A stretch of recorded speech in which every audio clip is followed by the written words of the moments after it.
Do you think he's really dead? I don't know. How long's he been gone? 2 weeks, 1 day, 15 hours. I was there the night Batman died.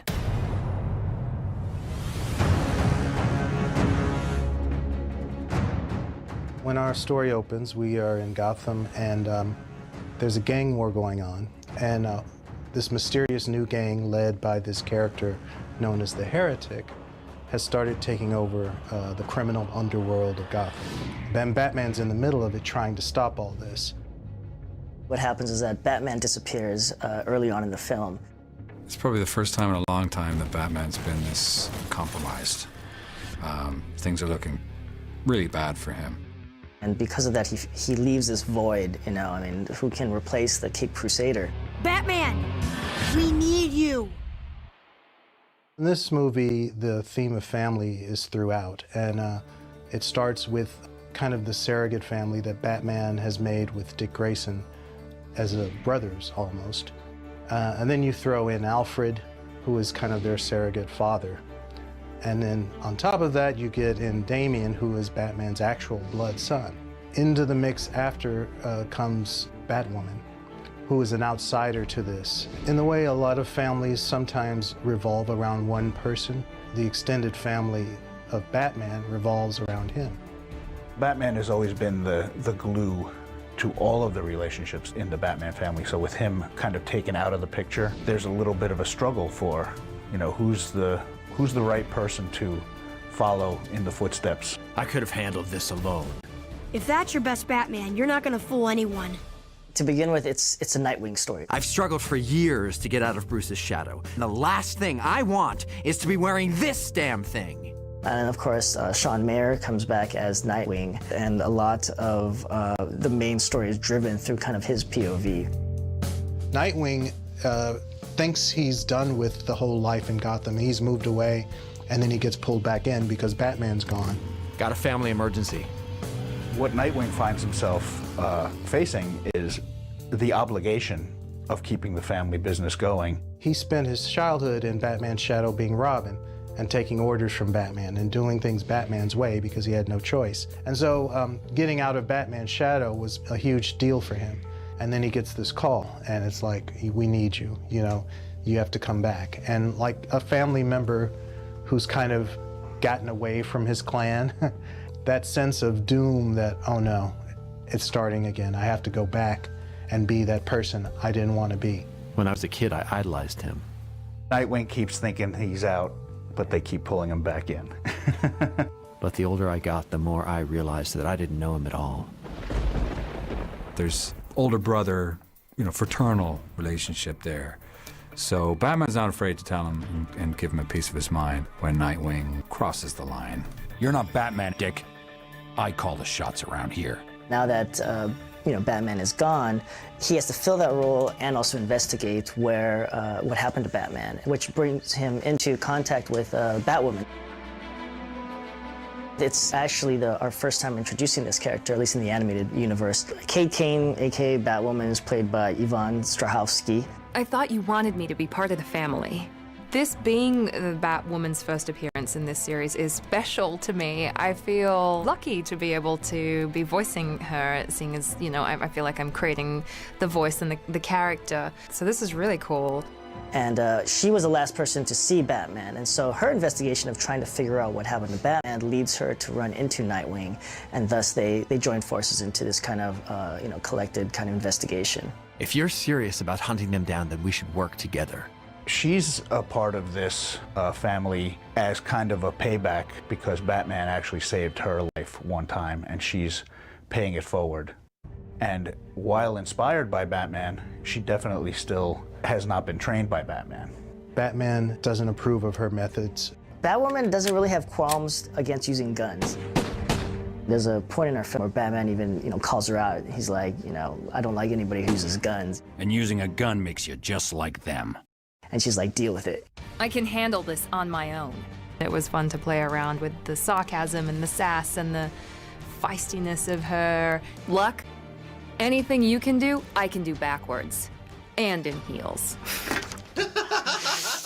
The events of this movie takes place, I would say, maybe a few months, maybe to half a year after the events of Batman vs. Robin. So we catch up to Damian. He's in the monastery trying to find peace that he's been trying to find from the last film when he finds out that his father's gone missing.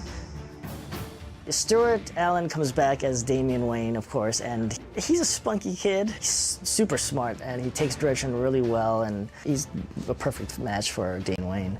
Who the hell are you? Easy, Robin. He's gone to the monastery to do his meditation, and so he's a little bit calmer, but he's still very much Damian Wayne, which means he's still a bit of a brat.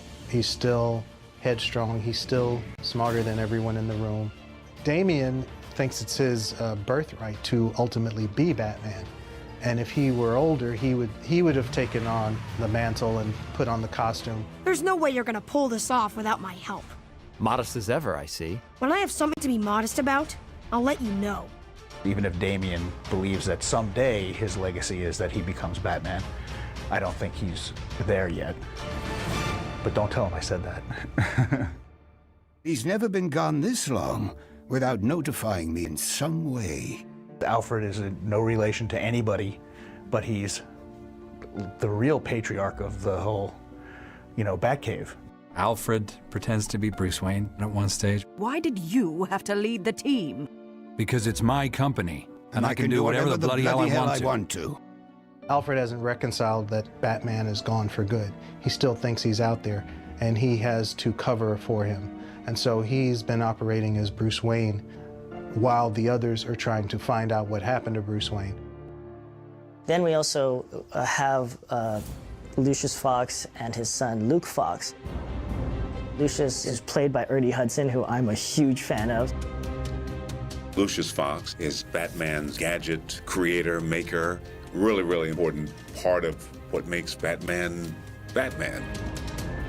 In the story, we find out that Lucius Fox has a son named Luke. And Luke has kind of got a little bit of suspicions that his father's been kind of helping Batman, and he wants to be in on it. I came home from one war only to walk right into another one. And I want to be a part of it.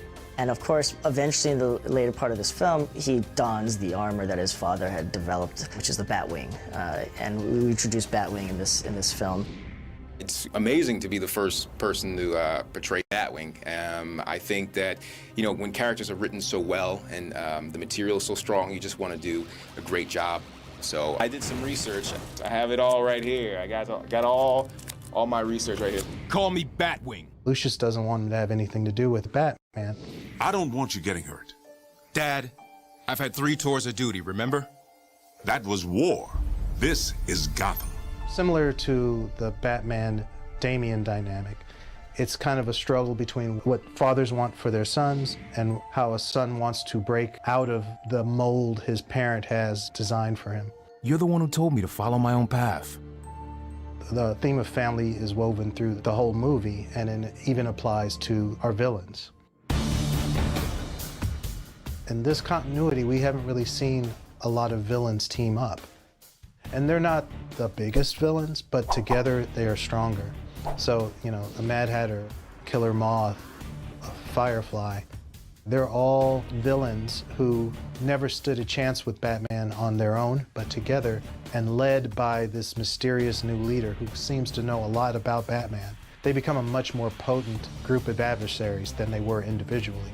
Heretic's crew isn't just a bunch of goons who just have guns. They've all got special powers. Like the Electrocutioner's got electricity's kind of force of nature that is actually quite overpowered, and trying to see our characters trying to deal with that and realize that just dealing with one of these villains is enough, but now dealing with a whole team of them, the stakes are way higher than they've ever thought of. And even if Batman was there, I think they'd have a pretty hard time to even handle them. So now we see these 3 characters against a crew of 8 and a lot of destruction, a lot of kind of action that we normally see in our films, but it comes kind of tenfold.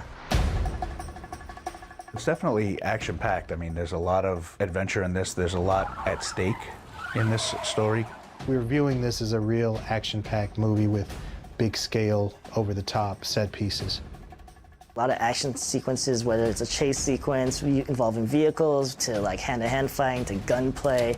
I mean, this movie's got it all. It's got. I think this is the closest thing that we have maybe to like a James Bond mystery. I think out of anything, it's kind of got this kind of spy thriller kind of feel to it, and it's kind of fun in that way. I think the fans will get a kick out of everything because again, I'm a fan too, so I try to create things that like in my head, like what would I want to see.